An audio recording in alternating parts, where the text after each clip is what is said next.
Hey everyone, and welcome back. If you're jumping right into part 4 without watching parts 1, 2, and 3, you're going to miss a lot of crucial details. I highly recommend catching up for the full experience. Now, let's dive into this part, starting from when our protagonist, bored with the empty office, begins his next move. Please share this video with your friends. Leaving the hotel, Xavier noticed something disturbing. The same car he'd seen before lingering. Had he left just 2 minutes later, he would have been caught. Is he insane?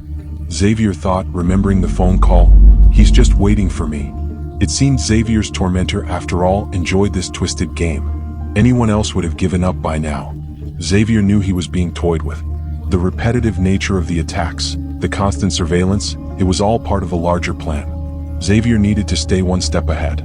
After a long, uneasy sleep, Xavier was haunted by Xavier's last words.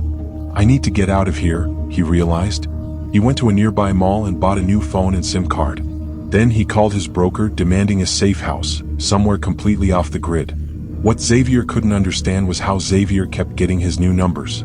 The moment he activated a new SIM, Xavier was on his trail. It was as if Xavier had access to his every move. When Xavier had first bought his phone, he paid with a card. "They're tracking my transactions," he realized. This was getting more complicated. He couldn't risk using his cards anymore. He called his brother, asking him to buy SIM cards and bring them to his location. "Remember," he told his brother, "cash only." Returning to his temporary hideout, Xavier's first priority was to figure out how Xavier was getting his numbers.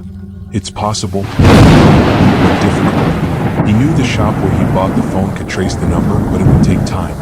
"I need to find out where Xavier made the purchase," Xavier thought. "If I can access their computer system, I can get the details." He knew he was playing a dangerous game. One wrong move and it would be game over. His brother called, confirming he had the SIM cards. Xavier spent the rest of the day in a state of unease. He couldn't shake the feeling that he was being watched. He tried everything to scramble his location, but Xavier was always one step ahead. Days turned into weeks and Xavier's money was running out.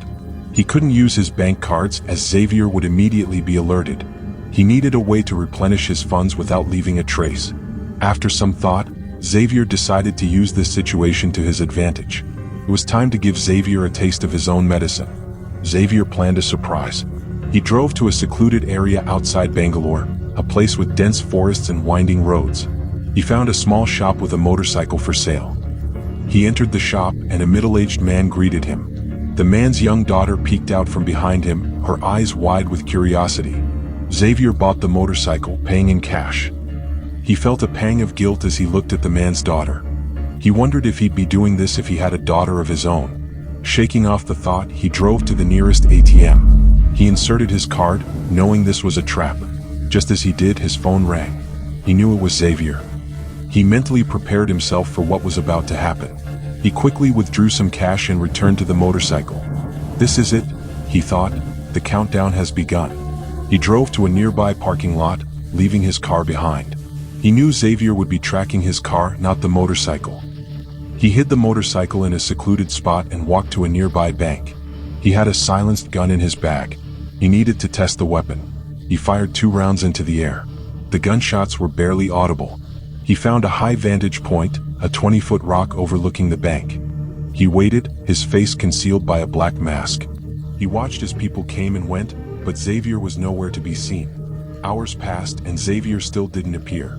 Just as Xavier was about to give up, a black car pulled up to the ATM. Xavier got out and walked towards the machine.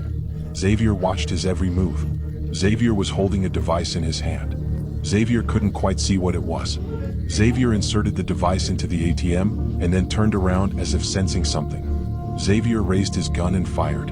Xavier hit the ground. Xavier fired back, but Xavier was gone. "He's using a bulletproof vest," Xavier realized. He watched as Xavier and an accomplice got into the car and sped away. Xavier was furious. He knew this was a trap. They wanted him to come after them. He decided to play along. He followed them, keeping his distance. He watched as they drove to a secluded location. He knew they were expecting him. He parked his motorcycle and approached the car on foot. He saw Xavier and his accomplice inside. They were talking, but he couldn't hear what they were saying. Suddenly, the car reversed and sped towards him. Xavier jumped out of the way just in time. He fired a few shots at the car, but they were already gone. Xavier was frustrated. He had almost had them. He needed to find out what they were planning. He returned to his motorcycle and followed the car's trail. He found them parked near a water tank. He approached cautiously. He saw Xavier and his accomplice inside the car.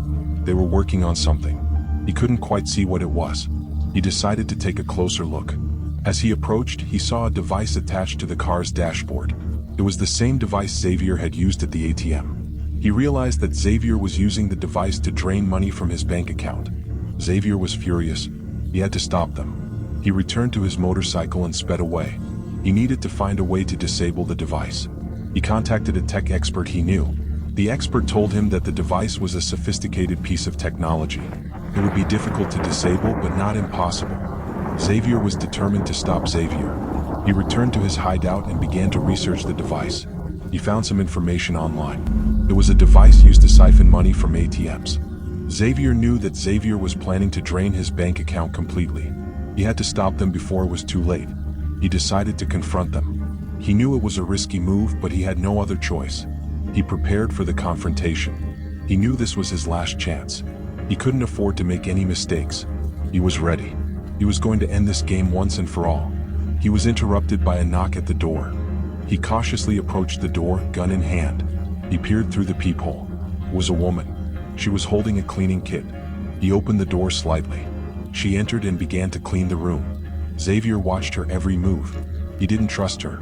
He thought she might be working for Xavier. After she left, he breathed a sigh of relief. He had almost been caught. He decided to lay low for a few days. He stayed in his room watching TV and ordering food online. He needed to recover from the ordeal. After 3 days, he was ready to move again. He needed to find Xavier. He left the hotel and walked towards a nearby function. There was a large crowd gathered outside. He saw Xavier standing in the crowd. He was talking to someone. Xavier followed him. He kept his distance, making sure he wasn't seen. Xavier led him to a hotel. Xavier entered the hotel and took the elevator. Xavier followed him. He went to the reception desk and asked for Xavier's room number.